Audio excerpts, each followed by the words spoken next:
அனைவருக்கும் இனிய காலை வணக்கம்.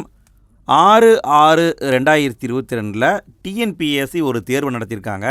அந்த தேர்வில் 100 தமிழ் கேள்விகள் வந்திருக்கு. அதை எடுத்து நம்ம ஒர்க் அவுட் பண்ணி பார்க்க போகிறோம். இந்த வீடியோவில் இந்த வினாத்தாளில் இருக்கிற 50 கேள்விகளை நம்ம பார்க்க போகிறோம். என் கூட சேர்ந்து நீங்களும் இந்த 50 கேள்வி அட்டன் பண்ணுங்கள். 50 கேள்வி முடிவில் எத்தனை கேள்விக்கு சரியாக ஆன்சர் போட்டீங்க அப்படிங்கிறத மறக்காமல் கமெண்டில் போட்டுடுங்க. சரி, வாங்க ஒவ்வொரு கேள்வியாக பார்க்கலாம். இன்றைய முதல் கேள்வி, தவறான இணையை அறிக. கீழே பாருங்கள், 4 சொற்றொடர் கொடுத்துருக்காங்க. எப்படி கொடுத்துருக்காங்கன்னா, ஆங்கில சொல் மற்றும் பிறமொழி சொல்களையும் அதுக்கு இணையான தமிழ் சொல்லையும் கொடுத்துருக்காங்க. இதில் ஏதோ ஒன்று தப்பாக இருக்குது, அதை கண்டுபிடிக்க சொல்கிறாங்க. கண்டுபிடிச்சிட்டிங்களா? விடையை பார்க்கலாங்களா? விடை டி தான் தவறு. ஈக்குவலாக அப்படின்னா சமமாகன்னு அர்த்தம். இங்கே என்ன கொடுத்துருக்காங்க? நிலையாக அப்படின்னு கொடுத்துருக்காங்க. ஸோ இதுதான் தவறு. இரண்டாவது கேள்வி, இது செய்வாயா என்று வினவிய போது நீயே செய் என்று ஏவி கூறுவது எந்த டைப்பான விடை? இது செய்வாயா அப்படின்னு நம்ம கேட்குறோம், நீயே செய் அப்படின்னு அவங்க சொல்கிறாங்க. இது எந்த டைப்பான விடை? விடையை பார்க்கலாங்களா? ஏவல் விடை. மூன்றாவது கேள்வி, நல்ல வரலாறுகளை படித்தால்தான் இளம் உள்ளத்திலேயே புது முறுக்கு ஏற்படும் என்றவரை தேர்வு செய்க. இப்படி சொன்னவர் யாருன்னு கேட்குறாங்க. நல்ல வரலாறுகளை படித்தால்தான் இளம் உள்ளத்திலேயே புது முறுக்கு ஏற்படும் என்று சொன்னவர் யார்? விடையை பார்க்கலாங்களா? அறிஞர் அண்ணா. நான்காவது கேள்வி, மடலி அல்லது வடலி என்பதனை குறிக்கும் பொருள் தேர்க. அதாவது கீழே பாருங்கள், 4 ஆப்ஷன் கொடுத்துருக்காங்க. ஏதோ ஒரு தாவரத்துடைய இளமை பேர் மடலி அல்லது வடலி. எதுக்கு வரும்னு கேட்குறாங்க. விடையை பார்க்கலாங்களா? பனை மரத்துடைய இளநிலை, இதுக்குத்தான் மடலி அல்லது வடலின்னு பேர். அடுத்து என்ன கொடுத்துருக்காங்கன்னா, ஒரு பத்தியை கொடுத்துருக்காங்க. பத்தியை படிச்சுட்டு அதுலேருந்து அவங்க கேள்வி கேட்கறதுக்கு பதில் தரணும். சரி, என்ன பத்தியில் கொடுத்துருக்காங்கன்னு பாருங்கள். மொழியை எவ்வாறு பேசவும் எழுதவும் வேண்டும் என்பதனை வரையறை செய்வதே இலக்கணம் எனப்படும். தமிழ் மொழியின் இலக்கணம் வகைகள் 5 வகைப்படும். உயிருக்கு முதன்மையானது காற்று. இயல்பாக காற்று வெளிப்படும் பொழுது உயிரெழுத்துக்கள் பிறக்கின்றன. ஆ முதல் அவ் வரையுள்ள 12 உயிரெழுத்துக்களும் பிறக்கின்றன. மெய்யெழுத்துக்கள் 18 ஒலிக்க உடல் இயக்கத்தின் பங்கு இன்றியமையாதது. மெய்யெழுத்துக்கள் ஒலிக்கும் கால அளவு அரை மாத்திரை ஆகும். மெய்யெழுத்துக்கள் 18உடன் உயிரெழுத்துக்கள் 12 சேர்வதால் தோன்றும் 216 எழுத்துக்களும் உயிர்மெய் எழுத்துக்கள் ஆகும். ஓகே, பத்தியை படிச்சிட்டோம். அடுத்து அவங்க கேள்வி கேட்க போகிறாங்க, நம்ம பதில் கொடுக்க போகிறோம். 5வது கேள்வி, தமிழ் மொழியின் இலக்கண வகைகள் எத்தனை? தமிழ் மொழியின் இலக்கண வகைகள் எத்தனை? விடை 5 வகைப்படும். 6வது கேள்வி, உயிருக்கு முதன்மையானது எது? உயிருக்கு முதன்மையானது எது? விடை காற்று. 7வது கேள்வி, உயிரெழுத்துக்களின் எண்ணிக்கை எவ்வளவு? உயிரெழுத்துக்களின் எண்ணிக்கை எவ்வளவு? விடை 12.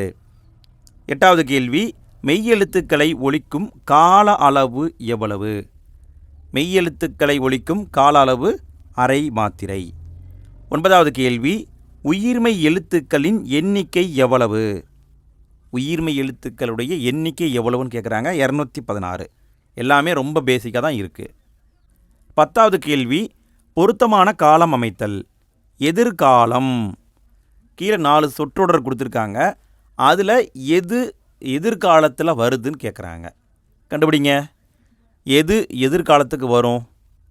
விடையை பார்க்கலாங்களா? விடை சி தான் கரெக்டு. மலை ஏறுவேன் அப்படிங்கிறது எதிர்காலம். 11வது கேள்வி, கீழ்கண்ட தொடர் எக்காலத்துக்கு உரியது? ஆய்வுகள் செய்து பார்க்கின்றான். இது எந்த காலத்துக்கு உரியதுன்னு கேட்குறாங்க. என்ன காலம் அப்படின்னு கண்டுபிடிக்கணும். விடையை பார்க்கலாங்களா? விடை நிகழ்காலம். 12வது கேள்வி, எந்த 2 சொற்களை இணைத்தால் சரியான புதிய சொல் கிடைக்கும்? அதாவது இங்கே என்ன கொடுத்துருக்காங்கன்னா, 2 சொற்களை கொடுத்து சேர்த்து எழுதி சொல்லி எது சரியாக வரும் அப்படின்னு கேட்குறாங்க. கண்டுபிடிச்சிட்டிங்களா? விடை ஏ தான் கரெக்டு. கண் கூட்டல் அழகுன்னா கண்ணழகு. 13வது கேள்வி, பொருளுக்கேற்ற வினை மரபை எழுது. வினை மரபை சொல்லணும். மரபு சொற்கள் ஆக்சுவலாக. கண்டுபிடிச்சிட்டிங்களா? விடையை பார்க்கலாங்களா? விடை சி தான் கரெக்டு. சோறு உண் அப்படின்னு தான் சொல்லணும். 14வது கேள்வி, எழுத்து வழக்கு தொடரை கண்டறிக. கீழே பாருங்கள், 4 வரிசை கொடுத்துருக்காங்க. அதில் எது எழுத்து வழக்கு தொடராக இருக்குன்னு கண்டுபிடிக்கணும். விடையை பார்க்கலாங்களா? சி தான் கரெக்டு. உயிர் இருக்கும் வரை தவறு செய்ய மாட்டேன் என்பது எழுத்து வழக்கு. 15வது கேள்வி, பின்வருவனவற்றுள் எது சரியானது? அதாவது பேச்சு வழக்கு அடிப்படையில் எது சரியாக வருதுன்னு கேட்குறாங்க. விடையை பார்க்கலாங்களா? விடை ஏ தான் கரெக்டு. அம்மா பசிக்குது, எனக்கு சோறு வேணும் அப்படிங்கிறது பேச்சு வழக்கு. 16வது கேள்வி, நிறுத்தற்குறிகளை அறிதல். சரியான நிறுத்தற்குறிகள் இடப்பட்ட தொடரை கண்டறிக. கீழே பாருங்கள், 4 தொடர் கொடுத்துருக்காங்க. எதில் சரியான நிறுத்தற்குறி இருக்குன்னு கண்டுபிடிக்கணும். விடையை பார்க்கலாங்களா? விடை பி தான் கரெக்டு. அந்தோ பூனையின் காலில் அடிபட்டு விட்டதே. இங்கேயும் ஒரு ஆச்சரியக்குறி, இங்கேயும் ஒரு ஆச்சரியக்குறி. இந்த கேள்வி ரிப்பீட் கொஸ்டினுங்க. நாம் ஆல்ரெடி இந்த கேள்வியை பார்த்துருக்குறோம். 17வது கேள்வி, நிறுத்தற்குறிகளை அறிதல். சரியான நிறுத்தற்குறியிடப்பட்ட தொடரை கண்டறிக. இங்கேயும் அதே மாதிரி தான். எது சரியாக நிறுத்தற்குறியோடு இருக்குன்னு கண்டுபிடிக்கணும். விடையை பார்க்கலாங்களா? விடை ஏ தான் கரெக்டு. யாழினி நிலா நிலா ஓடிவா என பாடினாள். இதான் கரெக்டு. 18வது கேள்வி, சரியான கலைச்சொல்லால் பொருத்துக. இடதுபுறம் ஆங்கில சொல்லையும் வலதுபுறம் தமிழ் சொல்லையும் கொடுத்துருக்காங்க. சரியான சொற்களை பொருத்தணும். பொருத்துங்க. கண்டுபிடிச்சிட்டிங்களா? விடையை பார்க்கலாங்களா? விடை ஏ தான் கரெக்டு. லிங்குவிஸ்டிக்ஸ் அப்படின்னா மொழியியல், போனோலஜி அப்படின்னா ஒளியியல், ஜர்னலிசம் அப்படின்னா இதழியல், ஆர்த்தோகிராஃபி அப்படின்னா எழுத்திலக்கணம். இதான் கரெக்டு. 19வது கேள்வி, கூற்று காரணம் டைப்பில் கொடுத்துருக்காங்க. கூற்று காரணம் எது சரி எது தவறுன்னு கண்டுபிடிக்கணும். கூற்று பாடுதல், கேட்டல், தொழில் பெயர்கள். காரணம் என்னங்கிறத நம்ம சொல்லணும். எப்படியெல்லாம் கேள்வியை கேட்டிருக்காங்க பாருங்கள். கூற்று கொடுத்துட்டு காரணத்தை நம்ம கண்டுபிடிக்க சொல்கிறாங்க. சரி, விடையை பார்க்கலாங்களா? பாடுதல், கேட்டல் என்பது தொழில் பெயர்கள். காரணம் என்ன?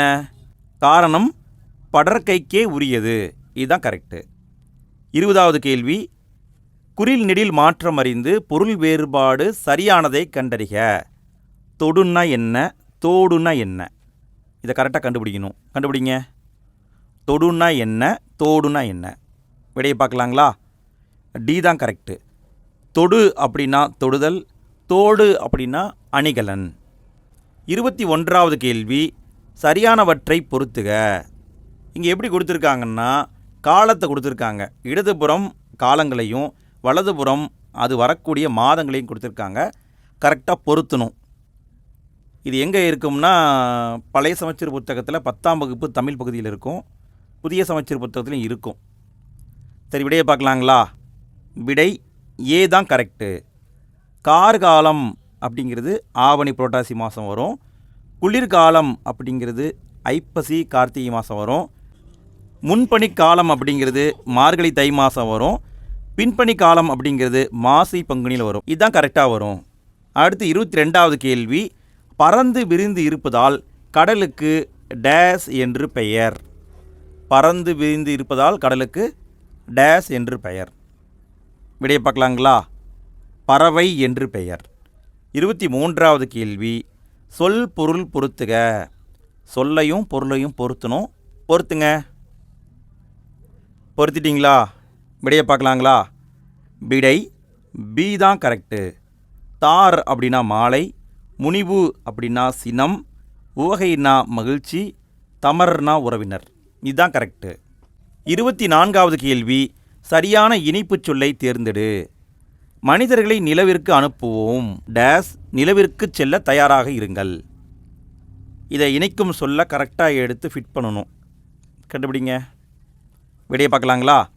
மனிதர்களை நிலவுக்கு அனுப்புவோம், எனவே நிலவிற்கு செல்ல தயாராக இருங்கள் அப்படிங்கிறது கரெக்டு. 25வது கேள்வி, பேச்சு வழக்கு எழுத்து வழக்கு. அதாவது பேச்சு வழக்காக இருக்கிறத எழுத்து வழக்காக மாற்றணும். மாற்றுங்க. விடையை பார்க்கலாங்களா? விடை சி தான் கரெக்டு. பானை வனைதல் அப்படின்னு தான் சொல்லணும். 26வது கேள்வி, குவல் என்று அழைக்கப்படுவது டேஸ். இங்கே சரியான வினாச்சொல்லை எடுத்து ஃபிட் பண்ணணும். கண்டுபிடிங்க. குவல் என்று அழைக்கப்படுவது டேஸ். விடையை பார்க்கலாங்களா? விடை சி. எது அப்படிங்கிறத கரெக்டு. குவல் என்று அழைக்கப்படுவது எது, இப்படி தான் வரணும். 27வது கேள்வி, சரியான ஊர் பெயரின் மருவை எழுதுக. கீழே பார்த்தீங்கன்னா 4 கூற்று கொடுத்துருக்காங்க இல்லையா? எதில் கரெக்டாக மருவு சொல் கரெக்டாக வந்திருக்குன்னு கண்டுபிடிக்கணும். கண்டுபிடிங்க. விடையை பார்க்கலாங்களா? விடை கோயம்புத்தூரை கோவைன்னு சொல்லுவோம். இதுதான் கரெக்டாக வந்திருக்கு.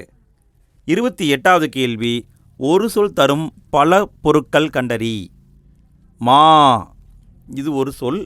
இந்த ஒரு சொல்லுக்குரிய பல பொருட்களை நம்ம சொல்லணும். கண்டுபிடிங்க. மா என்பது எது எதுக்கு வரும்? விடையை பார்க்கலாங்களா? விடை சி தான் கரெக்டு. மா அப்படிங்கிறதுக்கு மரம், விலங்கு அப்படிங்கிற பொருட்கள்லாம் இருக்குது. 29வது கேள்வி, ஒரு பொருள் தரும் பல சொற்களை எழுது. மலை. மலைங்கிறதுக்கு என்னென்ன பொருள் இருக்குன்னு சொல்லணும். கண்டுபிடிங்க. விடையை பார்க்கலாங்களா? ஏ தான் கரெக்டு. வெறுப்பு, சிலம்பு அப்படிங்கிற பொருள் எல்லாமே இருக்குது. 30வது கேள்வி, ஆங்கில சொல்லுக்கு நேரான தமிழ் சொல்லை எழுதுக. ஜங்கிள். இதுக்கான தமிழ் சொல்லை கேட்குறாங்க. கண்டுபிடிங்க. விடையை பார்க்கலாங்களா? விடை காடு. 31வது கேள்வி, விடைக்கேற்ற வினாவை தேர்ந்தெடுக்க. இவங்க ஒரு விடையை கொடுத்துருக்காங்க. இதுக்கு ஏற்ற வினாவை நம்ம சொல்லணும். புதிய உரைநடை என்னும் நூலுக்காக மா. ராமலிங்கம் சாகித்ய அகாதமி பரிசு பெற்றார். இது அவங்க கொடுத்துருக்கிற விடை. இந்த விடைக்கு ஏற்ற வினாவை நம்ம சொல்லணும். கண்டுபிடிங்க. எது கரெக்டான வினாவாக வரும்? விடையை பார்க்கலாங்களா? பி தான் கரெக்டு. புதிய உரைநடை என்னும் நூலுக்காக சாகித்ய அகாதமி பரிசு பெற்றவர் யார்? இதுதான் கரெக்டான வினா. 32வது கேள்வி, கீழ்காண்பனவற்றுள் சரியான வினாக்களை தேர்ந்தெடுக்க. இங்கேயும் அதே மாதிரி தான் ஒரு விடையை கொடுத்துருக்காங்க பாருங்கள். தாயின் அன்பை எழுத உலகின் மொழிகள் போதாது. இது விடை. இந்த விடைக்கேற்ற வினாவை நம்ம சொல்லணும். கண்டுபிடிங்க. இங்கே ஆப்ஷனை எப்படி கொடுத்துருக்காங்கன்னா 2 வினாக்களை நம்ம சொல்லணும். அந்த மாதிரி கொடுத்துருக்காங்க. கண்டுபிடிங்க. 2 வினாக்கள் வரும். விடையை பார்க்கலாங்களா? விடை 1 மற்றும் 3 கரெக்டு. யாருடைய அன்பை எழுத உலகின் மொழிகள் போதாது, இது கரெக்டாக வரும். தாயின் அன்பை எழுத உலகின் மொழிகள் போதுமா, இதுவும் வரும். கேள்வியை எப்படி கேட்டிருக்காங்க பாருங்கள். ஒரே கேள்வி தான், பட் அதுக்குள்ளேயே 2 கேள்வியை கேட்டிருக்காங்க. 33வது கேள்வி, வாக்கிய அமைப்பினை கண்டறிக. மைதிலி உணவு உண்டால். இது எந்த டைப்பான வாக்கியம்னு கேட்குறாங்க. எந்த டைப்பான வாக்கியம்? விடையை பார்க்கலாங்களா? தன்வினை வாக்கியம். 34வது கேள்வி, வாக்கிய அமைப்பினை கண்டறிக. வணிகர் கடையை திறந்து வைத்தார். இது எந்த டைப்பான வாக்கியம்னு கேட்குறாங்க. வணிகர் கடையை திறந்து வைத்தார். இது எந்த டைப்பான வாக்கியம்னா செய்வினை வாக்கியம். 35வது கேள்வி, வாக்கிய அமைப்பினை கண்டறிக. பருதி ஊஞ்சலை ஆட்டுவித்தான். இது எந்த டைப்பான வாக்கியம்னு கேட்குறாங்க. ஆட்டுவித்தான். விடையை பார்க்கலாங்களா? விடை பிறவினை வாக்கியம். 36வது கேள்வி, விடைக்கேற்ற வினாவை தேர்ந்தெடுக்க. இங்கேயும் அதே மாதிரி தான் ஒரு விடையை கொடுத்துருக்காங்க. அந்த விடைக்கேற்ற வினாவை நம்ம சொல்லணும். இந்தியாதான் என்னுடைய மோட்சம் என்று பாரதியார் கூறுகிறார். இதுக்கேற்ற வினாவை நம்ம சொல்லணும். கண்டுபிடிங்க. விடையை பார்க்கலாங்களா? விடை சி தான் கரெக்டு. இந்தியாதான் என்னுடைய மோட்சம் என்று கூறியவர் யார், இப்படி தான் வரணும். 37வது கேள்வி, வரைந்து. இதிலிருந்து வேர் சொல்ல கண்டறியணும். கண்டுபிடிங்க. வரைந்து, இதிலிருந்து வேர் சொல்ல உருவாக்கணும். விடையை பார்க்கலாங்களா? வரை அப்படிங்கிறது கரெக்டு. 38வது கேள்வி, ஆங்கில சொல்லுக்கு நேரான தமிழ் சொல்லை அறிதல். ரோபோ என்ற ஆங்கில சொல்லுக்கு நேரான தமிழ் சொல் என்னன்னு கேட்குறாங்க. 6ஆம் வகுப்பில் இருக்கும். விடையை பார்க்கலாங்களா? இயந்திர மனிதன் அப்படிங்கிறது கரெக்டு. 39வது கேள்வி, வலுவற்ற தொடரை கண்டறிக. கீழே பாருங்கள் 4 தொடர் கொடுத்துருக்காங்க. எந்த தொடரில் பிழை இல்லைன்னு கண்டுபிடிக்கணும். எந்த தொடரில் பிழை இல்லைன்னு கண்டுபிடிக்கணும். கண்டுபிடிங்க. விடையை பார்க்கலாங்களா? விடை ஏ தான் கரெக்டு. இந்த ஞானபீட விருது இதான் வரணும். 40வது கேள்வி, சந்திப்பிழையற்ற வாக்கியத்தை கண்டறிக. எந்த வாக்கியத்தில் சந்திப்பிழை இல்லைன்னு சொல்லணும், கண்டுபிடிங்க. சரி, விடையை பார்க்கலாங்களா? விடை சி தான் கரெக்டு. ஒன்றை சொல்லுவதற்கென்றே இசைக்கப்படும் இசைக்க வல்ல தாளக்கருவி பறை, இதான் கரெக்டு. 41வது கேள்வி, பிணி இதுக்கான எதிர்ச்சொல்லை தருக. பிணி என்பதற்கான எதிர்ச்சொல் கேட்குறாங்க. விடையை பார்க்கலாங்களா? பிணின்னா துன்பம்னு அர்த்தம், அதுக்கு எதிர்ச்சொல் இன்பம், இதான் கரெக்டு. 42வது கேள்வி, பிரித்தெழுதுதல். இடமெல்லாம் என்னும் சொல்லை பிரித்து எழுத கிடைப்பது என்ன? இடமெல்லாம் என்னும் சொல்லை பிரித்து எழுத கிடைப்பது என்ன? விடையை பார்க்கலாங்களா? இடம் கூட்டல் எல்லாம் என்பது கரெக்டு.